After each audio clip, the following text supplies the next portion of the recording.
أعوذ بالله من الشيطان الرجيم بسم الله الرحمن الرحيم الحمد لله رب العالمين الصلاة والسلام على رسوله الكريم وعلى آله وصحبه أجمعين أما بعد. My dear brothers and sisters, Assalamu alaikum wa rahmatullahi wa barakatuh. May Allah reward you all for attending today, for coming out and braving this fine Bradford weather that we've got. And as well, I'd like to thank the brothers for inviting the three of us up here to, inshallah, give you guys some perspective on some of our experiences and what happened to us, the reasons why we became Muslim, but most importantly that, inshallah, I pray that there's some benefit that's taken from this and that the brothers and sisters can reflect on what we have to say, inshallah. Now, to begin with my journey to Islam, I actually want to start with the end of my journey to Islam, which is when I took the Shahada. And I want to take you back almost 4 years to the 24th of April 2009. That was a Friday, that was the night I took my Shahada. The feeling of becoming Muslim, from coming out of Kufr and into Islam, is not something that, as I'm sure the brothers on stage will agree, is not something you can describe. That already when you take your Shahada, you've had a shower already, you're clean, you're pure, your clothes are completely clean. But that's nothing compared to when you actually say those words and the entire weight of the world is lifted from your shoulders, never to come back again. Now, when that happened, I'd never felt anything like that, and I literally couldn't believe how I felt. That I felt as though I'd never been a non-Muslim. And I still have that feeling today. I can't actually remember how it felt to be a non-Muslim. I feel like I've been Muslim my entire life. Now, when I got home from taking the Shahada, and this was a mistake on my part, and I maintain it to this day, it was my fault, but I hadn't actually discussed with my parents or my older brother about the fact that I was considering Islam or that I wanted to become a Muslim. So to them, when I came home, I said, I've got some news for you, I've got a bit of a surprise for you. And subhanAllah, what a surprise it was that I told them I'd become Muslim, and their initial response was, okay, it's a bit strange. I was an atheist before this. We'll get to that, inshallah. They said, okay, that's a bit strange. But they said, if that's your decision, then that's your decision. So I thought, okay, well, that's good. I've told them now. And that was the end of that. I went to sleep. And I woke up the next morning and went to work. And I was at work all day. A lot of Muslims who worked there, mashallah, they all came up, congratulated me. They heard the news. And then when I got back from work, I came back to my house and all the lights were switched off. And I thought, that's strange, because I know everybody's in. The cars are outside. So I went in, hello, is anybody there? Nobody there. Went upstairs, and what I found was the three of them sat there in the dark, and they said, right, we want to talk to you. And I thought, right, okay, I know what's coming. And so there it was. Who have you been talking to? Give us names. Who are these people? Why have you done this? You've betrayed us. And it went on and on. It got worse and worse and worse, to the point where they were saying, you're not one of us, you've betrayed us. My mum even said, I wish you'd come home and told me you were gay, rather than you've come home and told me you're Muslim. And it got so bad that I thought, well, look, she said basically, get out of the house. Emotional, you know. At the time, my response was, look, okay, I'm just going to have to do what they say. So I started packing my bags in my bedroom. I started putting everything in. And as I'm doing this, the door was locked. And I could hear my mum screaming and crying and banging on the door outside. And that was when it hit me that, remember, I haven't even been a Muslim for 24 hours at this point. This is when it hits me that, okay, have I made a mistake? My mum is literally screaming and my family are in tears. Maybe I've done the wrong thing here. All those guys I've been talking to about Islam and stuff, it's not too late for me to just walk away. I can just turn around and say, I made a mistake, look, forget it. So as I'm packing my bags, I start to think that, okay, I need to be sure that this is definitely right. And so in my head then, I retraced my journey to Islam. Now, really it goes back to my childhood that we were brought up in a Christian family. We were Methodist Christians. And for us, religion was 2 hours in Sunday school, and that was it. And the only reason we were required to go to Sunday school is because my parents wanted me to go to Church of England school, and you had to have like 300 hours worth of time in Sunday school in order to get into this Church of England school. So we did that, and that was it. I never went into a church again once I got into this school, which kind of shows how important religion was in our family. It was just something you said. It didn't actually have any impact on the way that we lived our lives, or what we thought about the world or our place in it, or even where we took right and wrong from. We just decided it ourselves, essentially. What God and what Jesus had to say and what the Bible had to say, that was just Sunday school. Forget it, it's not important outside of that. That was the attitude we had. Now, as I mentioned, I got into this school. So I'm a teenager now, growing up. And as I look around me and I start to see, we have to sing hymns every morning, there was communion every few weeks. And I started to question it and think, why is it that people are doing this? What is the reason that they feel compelled to go and do this? Do they even know? So I started to ask people, do you know that God exists? Can you prove that Jesus was the Son of God? What about the Bible? Do you know that it's right? And the response I got every time was either detention or you can't ask these questions. You just have to believe in it. God says it, you just have to believe in it. And I thought, well, wait. If you've got no proof for it, if you don't know that this is true, then why are you following it? Why are you, I thought, wasting your time on these things?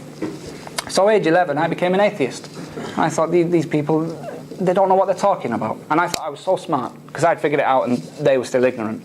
So then I spent the rest of my teenage years and my college years and early uni telling people that they were wrong. That God doesn't exist, there's nothing out there. There's no such thing as right or wrong. You do what you want. Because if God's not there, there's no heaven or hell. There's no criteria for what's right or what's wrong. And that was the way I lived my life. And I'll tell you, brothers, if you grow up as a teenager with no definition of right or wrong, you do whatever you want.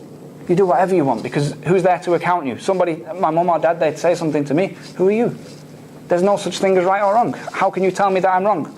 And this was the attitude, subhanAllah, that I grew up with. Now, it's interesting, isn't it, that when I became Muslim, there was an issue with that. Yet, when I had that viewpoint on the world prior, there was no issue, there was no problem. They knew I was an atheist before. So when I graduate from university, this is when it really hits me now. I've grown up this whole time thinking that, look, I can do whatever I want. There is no right, there is no wrong. And then all of a sudden, I'm out of education and I'm into the big wide world around me. And I stopped and reflected at that point and I thought, look, is this all there is to life? That I'm just maximizing my time trying to enjoy myself, but really inside you don't feel content when you do that. Because imagine traveling without a map. All you'll do is just wander to different places, you'll just check different things out, try different things, but you're never really going anywhere. You never really achieve anything. And this was the feeling I had that, okay, yeah, whether it's drinks, drugs, girls, partying, whatever, even university, academically, whatever, you've done that, move on. But you start to run out of things to do, and you start to question it. And when I left university, this is when I questioned it. That is that all there is to life now? I go out, I get a job, 9 to 5 it for 50 years, and then I die? Maybe have kids? Is that it? That's all I've got to look forward to? Because if that's all there is, then I'm not that interested, to be honest. That was what I thought. I'm not that interested. If that's all life amounts to, if that's all everyone who's ever left university, who's ever grown up, if that's all they've ever done, then what am I going to add to that? I'm not going to add anything new to it. What's the point? So I got this now is summer 2008 when I graduate from university, and I'm thinking then, okay, I need to be absolutely certain that what I believe is actually true. So I started to look into different things, different views on life, which, was Christianity. I had another look at Christianity, had a look at a few other things, Buddhism and things like that. And never occurred to me to look at Islam. Never once. Never thought. I just saw Muslims and I thought, okay, yeah, Muslims. The thought that I would ever be a Muslim was ridiculous, to be honest. It could never have happened, subhanAllah. And so what had happened was, some of the brothers in the audience might get jealous when I say this, but when I went to university, the fees were only £1,200 a year. So I paid for it myself. I got a weekend job and I was able to pay for it myself. Alhamdulillah, no debt. Allah subhanahu wa ta'ala protected me even before I became Muslim. If I had done, I would have taken the Shahada and been thousands of pounds in debt. But that wasn't the case. So I managed to pay for university myself. That weekend job, there were a lot of Muslims who worked in that place. In total, who worked there were about 1,000 people, and 75% easily was Muslim. So a minimum 750 people who worked there were Muslims. And during my time there, I'd made a lot of friends, and we'd had discussions and debates, and like I say, I thought I was so smart. And there were brothers there who used to come to work reeking of attar. I didn't even know what attar was at the time. I used to think, that guy's wearing perfume. And there were people who came, they'd come fully dressed in the thobe, they had big beards. In that whole time I was there, guess how many people actually spoke to me about Islam? One. Of 750 minimum, one spoke to me about Islam. And all that happened was, he saw me one day whilst I was going through this process of reflecting on things. He saw me in a bit of a state, and he said, "Are you okay? You look a bit down." And I just said to him, just casually, I just said, "Look, I've been thinking recently, is there more to life than what I used to believe?" And his eyes lit up when I said this. And he said, "You mean, does God exist?" And I didn't mean, does God exist? But he said, "Do you mean..." And I thought, I said to him, "Well, not really, but I'm willing to discuss it." And he said, "Okay." He said, "Let's sit down." So we sat down in one of the little break rooms, and he said to me, "Look," and I'll never forget this, he said, "Look, if we start discussing this, before we do that, I need you to buy in on something." And he said, "If I prove to you that God exists, what does that mean?" And I said, I thought, this guy's never going to prove that God exists. So he said, if I prove, what does it mean? I said, okay, if you can prove it, that means I have a creator. That means right and wrong exist. Heaven and hell exist. That means I'm accountable for my actions and that I have a purpose. And he said, okay. He said, if you prove to me that God doesn't exist, I'll stop being a Muslim. I thought, all right, okay. Great. So he said, we won't discuss in work. He said, we'll meet outside of work and we'll chat about it there. So we did that Friday. We met up, we exchanged numbers, met up outside of work, this little restaurant. And he brought 2 other brothers along. And we started chatting about basically, where did I come from? Why am I here? And he said, this was the question that was put to me, where do you think you came from? I thought, easy, I came from my mum and my dad. He said, okay, where did they come from? My grandma and my granddad, where did they come from? Okay, we came from the monkeys. This is what I was thinking at the time. We came from monkeys, evolution, so on and so forth. Now I thought, okay, I'll just throw them with the evolution argument. They didn't even entertain the evolution discussion. They said, okay, let's assume, for argument's sake, that even if there was such a thing as evolution, what starts that? The Big Bang starts that. Okay, what starts that? Now, the subject of where everything came from, what started the universe and creation, they don't really have an answer for that. For years and years and years they said it was the Big Bang that started it. But even now, today, scientists are saying themselves, admitting that, look, an explosion, a bang, is a reaction to something else. It's a reaction. So something has to have come before. Therefore, that wasn't the start. There was something prior to that. So I went away and I started looking into this. And the principal explanation they use, that they have various ones, and they try to use science to answer it, is that, look, matter collides with antimatter, and you have an explosion, and that's the Big Bang. And because matter is 1 and antimatter is 0, the universe came from nothing, because 1 times 0 is nothing. Now I saw that and I thought, right, look, that's a very clever bit of science. That's really clever, whoever thought of that. But then what struck me is that, look, brothers, if we were to go outside now, we'd be crazy to do it because it's snowing, but if we were to go outside now and say, right, let's have a game of football, would we sit around and say, right, look, the ball goes into the net once, that's 1 goal. It goes into the net twice, that's 2 goals. If you tackle him and break his leg, that's a foul, it's a red card. Offside, none of us really know what that is, but offside, would we start going through the rules and explaining them? No, we wouldn't. Why? Because we already know them. We already know the rules to football. Now, if matter collides with antimatter and then there's a Big Bang and that creates the universe, what that means is that the rules of the universe were in place before the universe existed, which isn't possible. Who wrote the rules? They have to have been decided by something else. So, on that premise, you understand that, look, this can't have been the beginning, there has to be something prior to that. And you can keep going and going and going, that, look, whatever created this thing, created by this thing, created by and you just go on and on and on, until you come to a realization that, look, whatever came at the beginning, whatever started it all, by definition can't have been created by something else. Because if it was, then it wasn't the start. So the premise that you take that argument on then is that, look, if this thing that came at the beginning wasn't created by anything else, there are only 2 explanations.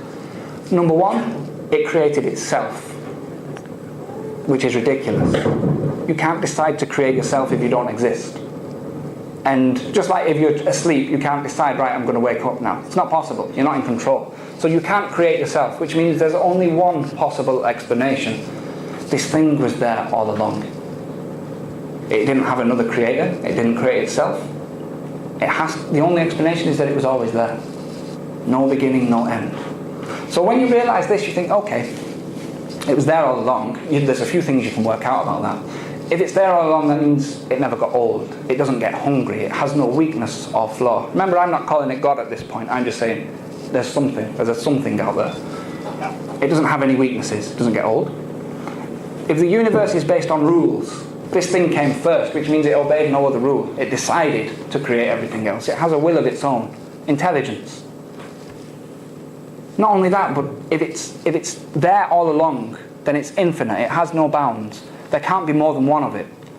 Because if you say that there's 2 infinite things, then they can only be as big as each other. There's a limit on that. So there can only possibly be one. So now, okay, 1, it's flawless, it's infinite, it's got a will of its own, it created everything. Kind of sounds like God now. But I'm still not saying that at this point. So I went back to those brothers who I'd been discussing with, and I said, look, this is where I'm at. And they said, okay, now let's talk about Quran. Now when he said that word, I thought, whoa, I thought, okay, this guy, he wants to convert me now. He wants to make me into a Muslim. It had never crossed my mind before. We were just having a chat about the origins of universe and so on and so forth. Now it hits me that this guy wants to make me a Muslim. So I kind of backed off and I thought, look, it was nice to chat, but that's the end of that. And then I thought to myself that, look, I embarked on this whole journey trying to find the truth. And now I found something that, I'm just going to deny because it doesn't feel right. I have to check this out. I have to see what they've got to say. So we started to discuss the Quran. Now, I didn't know much about it at the time, other than the basics. It was the holy text of Islam and so on and so forth. And looking into the Quran, I find that it's not a book. It's a series of verses. A series of verses that were revealed in Arabic that were spoken from the mouth of a man, sallallahu alaihi wasallam, who couldn't even read. He was unlettered. And the things that this book discusses, the language that it uses, is so powerful and so eloquent, and yet so precise and straight to the point.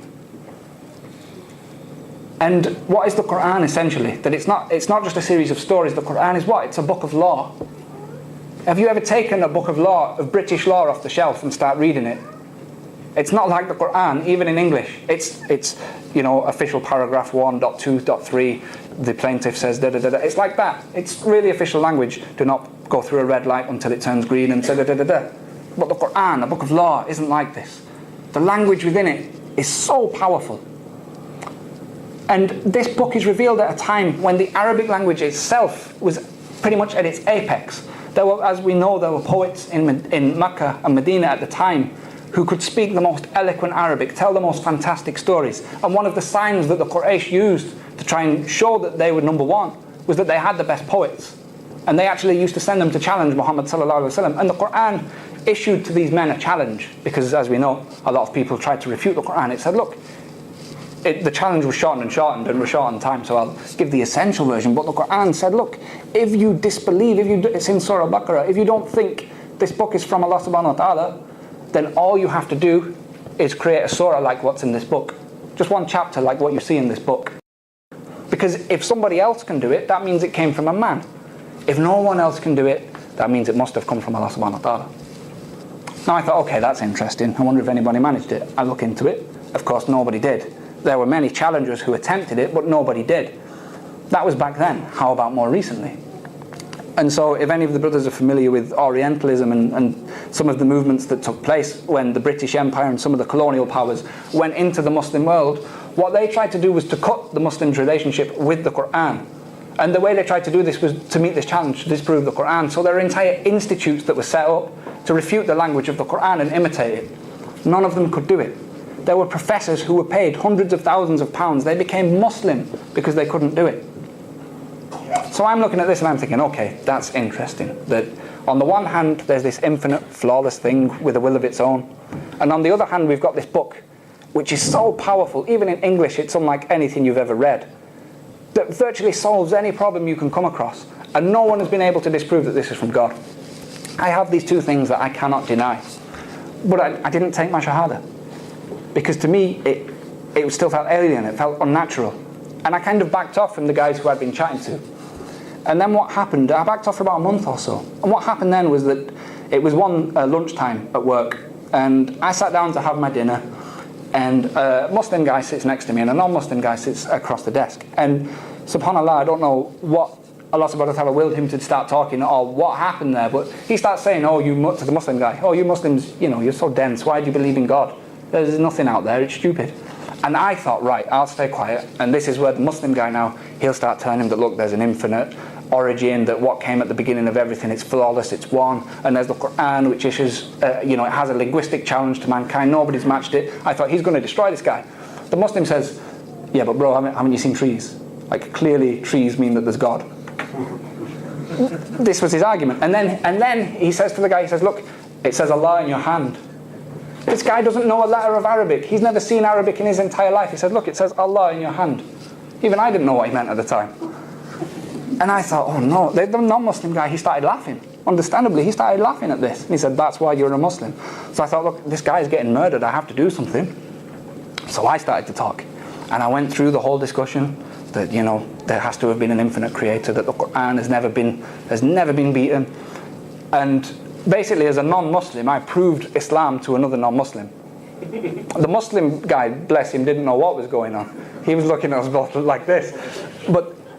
And so I basically go through the whole discussion, and at the end of it, the non-Muslim guy, he sat there and he thinks about it for a minute, and he goes, yeah, that's pretty interesting, but I don't really care. I'm going to live my life the way I want to live my life, so, do one, basically. And he stood up and he walked away. And I sat there for a minute. The Muslim guy, he just kind of left. I don't think he knew what to say. And I sat there on my own for a minute thinking about it, and I thought, man, this guy's an idiot. I've just proven to him beyond a shadow of a doubt that this has to be true, and he hasn't accepted it. And then it hits me that this is me.